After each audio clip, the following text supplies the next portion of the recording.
All right, guys, this is Corytherealestateguy, and we have talked extensively about VA and the Veteran Affairs Loan, the USDA, which is the United States Department of Agriculture, their department and their product, and also FHA, which is the Federal Housing Administration, and what their product has to offer. All three of those are conforming loans. All three of those are guaranteed by the government. Freddie and Fannie Mac, those entities that are the underwriting requirements written for those type of loans.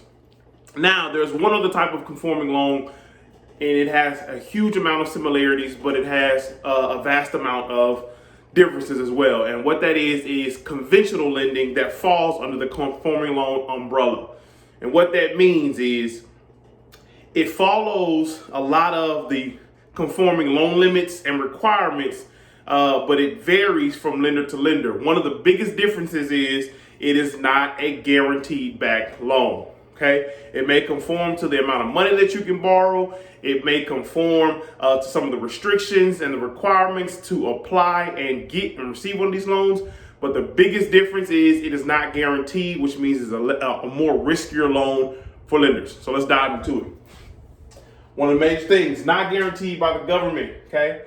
Some of the differences that make this loan more appealing to some is it is less restrictive when it comes to the appraisal requirements. So with FHA, I know that when you get an appraisal on a home, say you're the buyer, and that appraisal comes through and it's less than the value or what the seller wants to sell it, any person that comes after you that is an FHA buyer, that appraisal sticks for 120 days.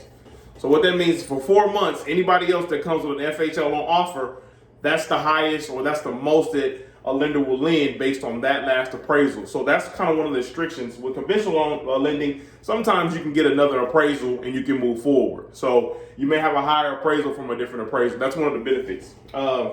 They follow Fannie and Freddie Mac loan limits, which means I think it was $510,000 is here in Houston. Is that what you can borrow to a certain amount? At least for those other conforming loans, those are the limits that you can borrow without having to pay a down payment. Here, 9 times out of 10, since it's a more riskier loan, you're going to have to pay a down payment of some sort.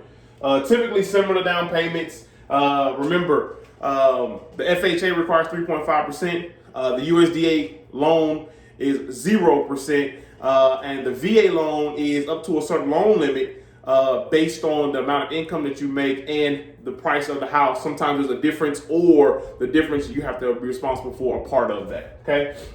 Here they have similar ones, like they have a home ready loan, it's 3%. They have a 5% loan, but most commonly you hear about 20% or more, and I'll tell you about that when we get to those loans later. Banks are more critical of the FICO score here. Okay. They're more critical of the FICO score since it's more riskier, and they want to see cash reserves. They want to know that you have the reserves to pay back that loan. Okay, they want to make sure that you are financially sound because they know that it's a risk with them taking on this type of debt or this lending out this type of money, knowing that they're not guaranteed by or one of the agencies, Fannie and Freddie Mac. Okay, it is a fixed rate though. Now, conventional does fall in the category of adjustable rates, and we'll get to those when we talk about those. But for this purpose of a conforming loan, it conforms to the fixed rate, which means you have the same payment over the course of the lifetime of your loan. There are less location restrictions. So conventional lending, you can pretty much live anywhere you want to live. Suburban area, inner city, rural area, it doesn't matter because they figure that once they have identified that you are a sound borrower, then you're okay and we're less of a risk for default. But PMI is required, and it varies.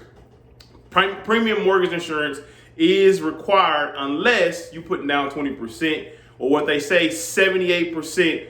Once you reach 78% of equity into the home, then PMI goes away. One of the biggest things that is a benefit, because on FHA loans, MIP cannot be taken off of your loan, which means you have mortgage insurance the life of your loan from the time you get it to the time you make your last payment. Whereas here, you can get away with it by a large upfront down payment or by getting to a certain amount of equity in the house throughout the course of you paying your loan down. So it's Cory, the real estate guy, and we just covered conventional conforming loans funding.